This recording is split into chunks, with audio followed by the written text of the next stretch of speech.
Hello student, आज की इस वीडियो में class 10th biology chapter number 5 जिसका नाम है नियंत्रण और समन्वय। तो हम लोग इस चैप्टर के अति लघुत्तरीय प्रश्नों का उत्तर करने वाले हैं। बाकी चैप्टर 1 से लेकर के चैप्टर 4 तक के वीडियो हमने अपलोड कर दिया, जो आपको इस वीडियो के डिस्क्रिप्शन में उसका लिंक मिल जाएगा, जहां से जाकर के आप उसे देख सकते हैं। तो चलिए आज की इस वीडियो को फटाफट से स्टार्ट करते हैं। अगर आप लोग क्लास 10 से रिलेटेड और भी वीडियो देखना चाहते हैं तो चैनल पर जाकर के प्लेलिस्ट को जब देखेंगे तो वहां पे आपको क्लास 10 से रिलेटेड मिल जाएगा। चलिए फटाफट से बढ़ते हैं अपने क्वेश्चंस की तरफ। तो देखिए फर्स्ट क्वेश्चन आपके स्क्रीन पर आता है, जिसमें आपसे पूछा गया है कि पौधों में शारीरिक कार्यों का नियंत्रण किस विधि से होता है। तो पौधों में शारीरिक जो कार्यों का नियंत्रण होता है वो रासायनिक विधि के द्वारा होता है, हार्मोनों के द्वारा। ठीक है, हार्मोनों के द्वारा होता है। तो ध्यान रखना है, रासायनिक विधि द्वारा, हार्मोनों के द्वारा। और अगर पौधे की बात करें तो इसमें पादप हार्मोन होता है, आप लोगों को पता भी होगा। आगे क्वेश्चन आता है क्वेश्चन नंबर 2, जिसमें आपसे पूछा गया है कि पौधों में हार्मोन्स की उत्पत्ति कहाँ होती है। तो देखिए पौधों में हार्मोन्स की जो उत्पत्ति होती है वो आंतरिक भागों में होता है। ठीक है, तो इसका राइट आंसर क्या हो जाएगा, आंतरिक भागों में। उसके बाद आते हैं क्वेश्चन नंबर 3। क्वेश्चन नंबर 3 कहता है कि किन्हीं दो पादप वृद्धि वर्धक हार्मोन का नाम लिखिए। वृद्धि वर्धक कहने का मतलब कि वैसा हार्मोन जो पादप यानी पौधों में बढ़ाने का कार्य करे, उसकी शाखा को बढ़ाने का कार्य करे, उसके फल को बढ़ाने का कार्य करे। तो इसके बारे में आपको लिखना है दो पादप वृद्धि वर्धक हार्मोन का नाम। ठीक है, तो इसका राइट आंसर क्या हो जाएगा, एक तो आपका ऑक्सिन हो जाएगा और सेकंड आपका जिब्रेलिन्स हो जाएगा। ठीक है, तो आपको ऐसे ही लिख लेना है।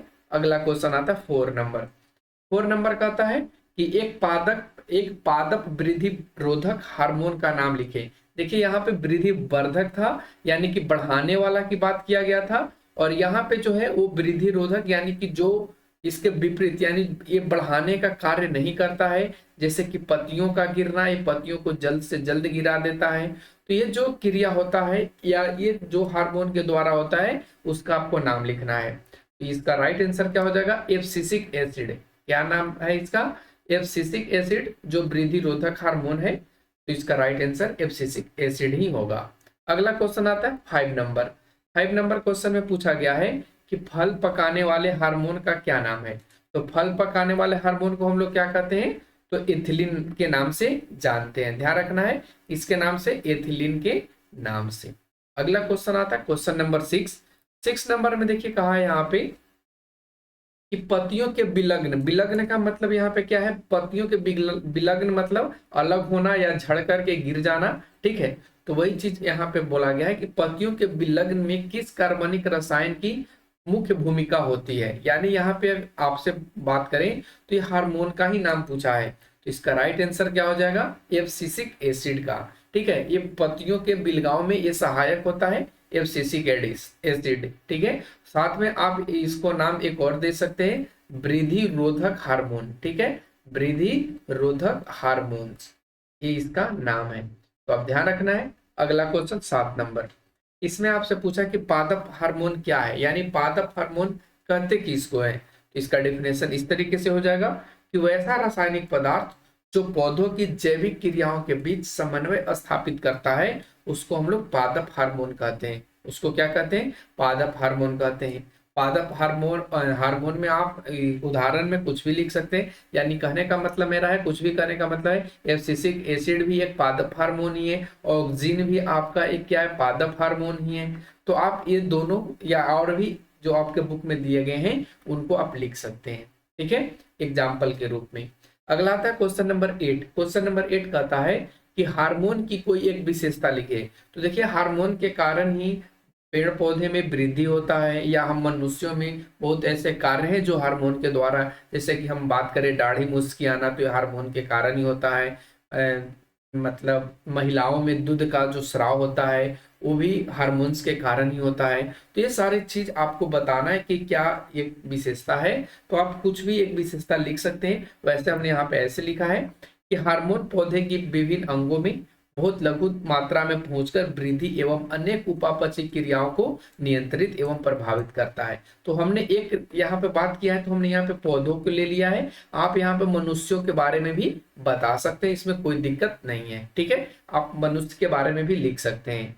अगला क्वेश्चन आता है 9 नंबर। क्वेश्चन नंबर 9 कहता है कि तंत्रिकीय तंत्र की संरचनात्मक और कार्यात्मक इकाई क्या है?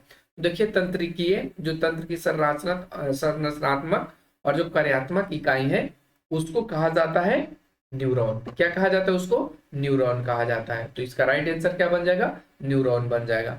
अगला क्वेश्चन आता है कि मनुष्य के तंत्रिका तंत्र के 3 प्रमुख भागों के नाम लिखिए। मनुष्य के जो तंत्रिका तंत्र है उसके 3 प्रमुख भाग कौन कौन से हैं, ये आपको यहाँ पे बताना है।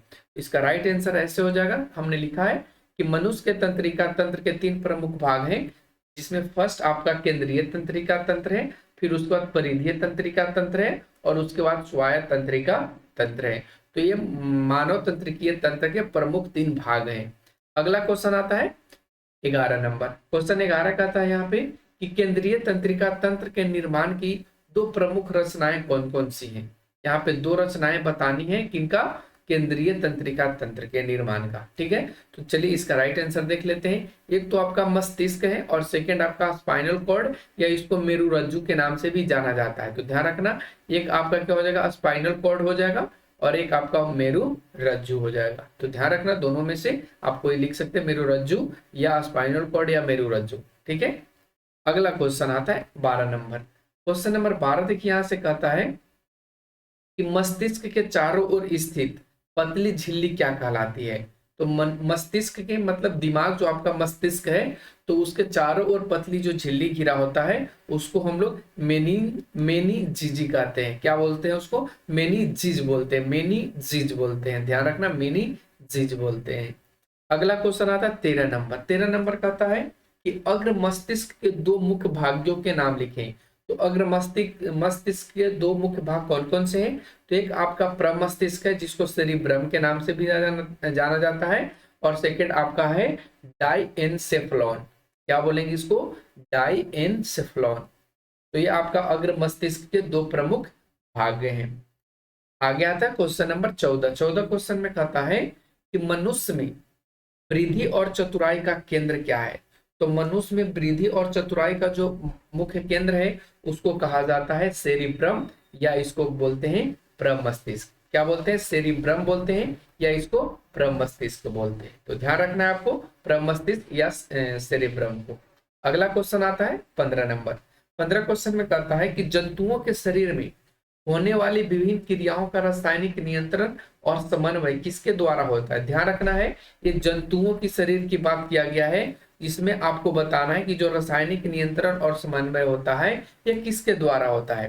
तो इसका राइट आंसर हो जाएगा हार्मोनों के द्वारा। किसके द्वारा होता है? तो ये हार्मोनों के द्वारा होता है। अगला क्वेश्चन आता है 16 नंबर। 16 नंबर का आता है कि मनुष्य के शरीर में पाई जाने वाली 3 अंतःस्रावी ग्रंथियों के नाम लिखिए। तो मनुष्य के शरीर में पाई जाने वाली 3 अंतःस्रावी ग्रंथियां कौन कौन सी हैं? तो एक आपका पिट्यूटरी हो गया, सेकंड आपका थायराइड हो गया, और थर्ड आपका यहाँ पे हो गया पाराथायराइड ग्रंथि।